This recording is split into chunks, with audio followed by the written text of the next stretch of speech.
When using digital academic materials, do you ever find yourself just staring at the screen instead of actively engaging with the material? If you do, you are definitely not alone. University classes use a variety of digital materials, from scanned copies to interactive online textbooks.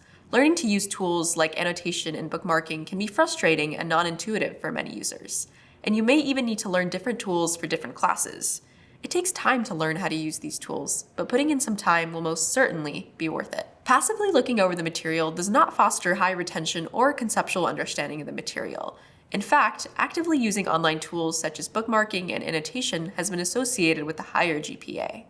If pre-class reading is assigned, you don't necessarily have to do a close reading of the entire section before class, but previewing it beforehand is an example of scaffolding and can help gain basic knowledge plus higher level learning. And here's how. Before lecture, read the section headings and learning objectives from the assigned chapter.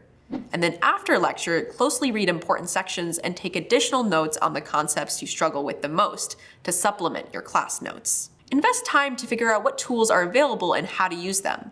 Don't worry if you don't know how to use them off the bat. When students take time to learn how to use the tools, they use them more. When using digital materials, be honest with yourself. Highlighting or bookmarking without paying attention does not lead to greater retention or learning. When starting a reading, a key first step is to get yourself set up. Look over the class's learning objectives, which should tell you what you need to know and how much detail is required. Find a note-taking app you like to keep your online notes organized, or use pen and paper. Download e-textbooks if you want to use them offline. Make sure to not use your phone. Markup tools can be wonky on phones, and recall is better with a larger screen.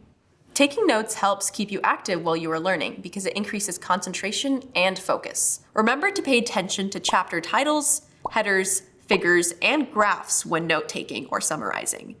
In STEM classes, I find it particularly helpful to box equations I will need to remember and include at least one example problem for each topic, so I understand how to work through solving a problem. For humanities, languages, arts, and social science classes, I bookmark passages I might want to use later for papers or class discussion. After reading the material, review the chapter summary, important concepts, and vocabulary.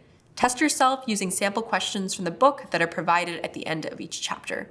Try a range of easy and harder questions. In fact, the harder questions on the textbook tend to be similar to the ones on exams. Challenge yourself to do more questions in areas where you are struggling. Try to do the questions that are the most confusing. And when you are stuck, do not look at the answers right away. Give yourself practice getting stuck and then unstuck.